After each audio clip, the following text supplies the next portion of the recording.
What's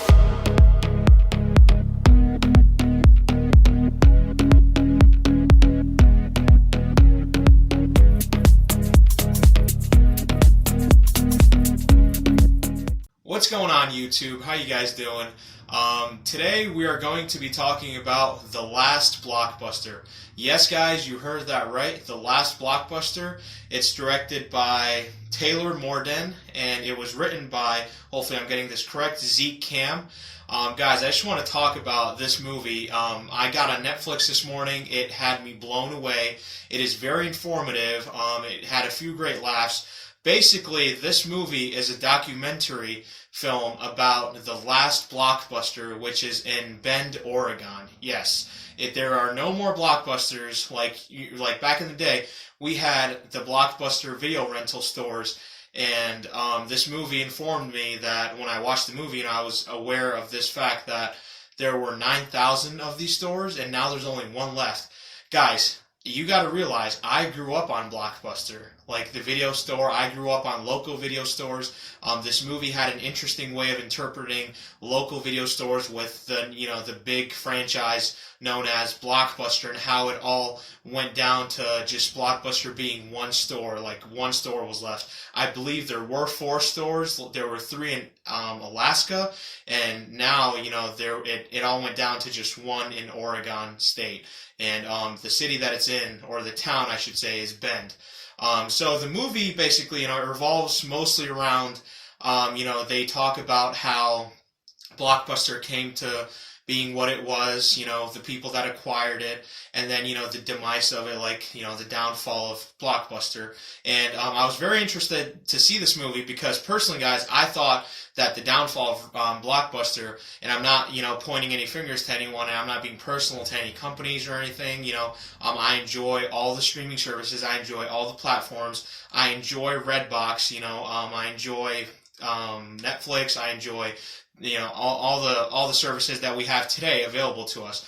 But personally, growing up and seeing the downfall of Blockbuster, I kind of thought that maybe it was because of Redbox, because they had those $1 DVD rentals, and I'm not gonna lie, I kind of got hooked on those $1 DVD rentals as well. But it turns out that the downfall was neither Netflix or Redbox of Blockbuster, but it was in fact some reason that there was like this stock market crash or something in 2008. Apparently, they had like this company setback. They owed a lot of money in debt. They had a lot of financial issues going on, and that kind of led to the downfall of Blockbuster. I did not know that. And it was, it's just super interesting to see that. The movie throughout features cameos and kind of interviews from a lot of celebrities. One of them, which I really enjoyed, was Jamie Kennedy. And I did not even know this. Jamie Kennedy was actually one of the models for the Blockbuster entertainment team. Like, there was 4 people back then, and they used to be in like ads and stuff, and things like that. And he was actually one of those people. I did not know that, guys. Like, I know Jamie Kennedy from The Son of the Mask. Like, that was one of my favorite childhood movies. One of the movies that I kind of grew up on. Well, not like really, really early childhood, but like mid-range, like around when I was maybe like 8 or 9 years old. Maybe 10 years old, I don't know. That was one of the movies that I grew up on. So that was really interesting to see that Jamie Kennedy, he was like you could say, like a brand model, like the face of Blockbuster sort of. And, him and the rest of the people, the 3 other people, they used to go to like openings of Blockbusters, and every time they had like a grand opening of a store, they used to like represent Blockbuster. So that was really cool to find out, because I also saw Jamie Kennedy in Scream, and I was like, oh my god, like that's how I knew Jamie Kennedy. And now I know him as like this Blockbuster, the face of Blockbuster sort of thing. Like, he was in their ads and he was on TV. They kind of show that in the movie. Very interesting. So I have to mention one person. Hold on, let me see the name. Yes, and now I remember. It was Sandy Harding. She currently is the general manager of that Blockbuster, and like the best message that they gave from this film was that, this blockbuster, the last one on Earth, or the last one, on this whole planet for that matter, it was a family-owned business. Like her and they show it throughout the whole movie. Her and her family, her son worked in the store. They all worked in the store. They have like this awesome barbecue, slash like party inside the store annually. It's super fun. She invites all her friends, all her family members. That's super refreshing, guys. Like me personally, guys, I grew up on, there's this video store around where I live called Video Circus. I'll try to see if I can get a picture for it. And also, there was also a Blockbuster. So I kind of grew up on these two video stores. And then when I moved to Connecticut, we had Tommy K's Video.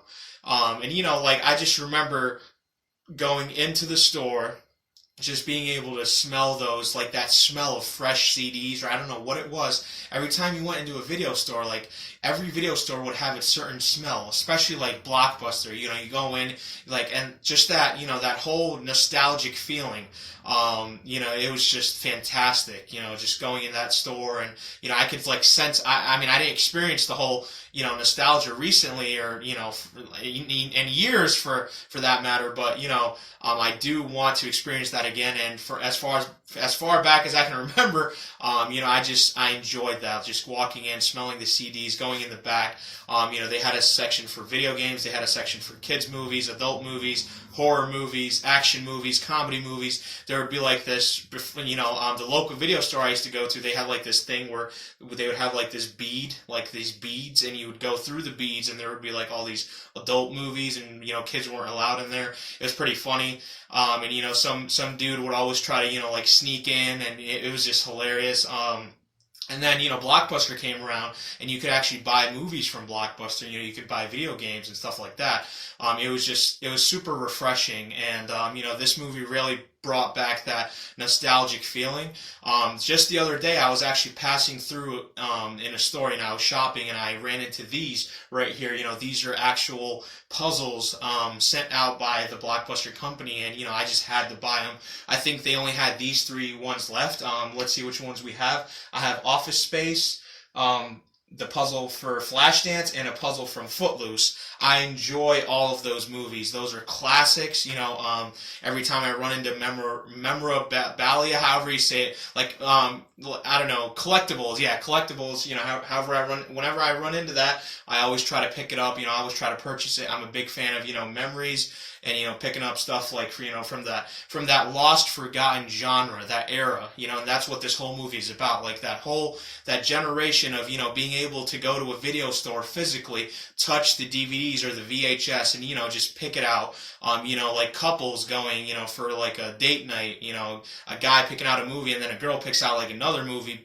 Both movies being this the exact opposite kind of genres. Like he'll pick out Die Hard with Bruce Willis, and then she'll pick out Catch Me If You Can with Leonardo DiCaprio and Tom Hanks, and they'll kind of enjoy their each other's persona or style, and they'll kind of that's how you kind of get to know the other person. Just that whole feeling, it was beautiful. And guys, this movie was definitely, it was mind blowing. You guys have to see this. I'm gonna rate this movie an excellent movie.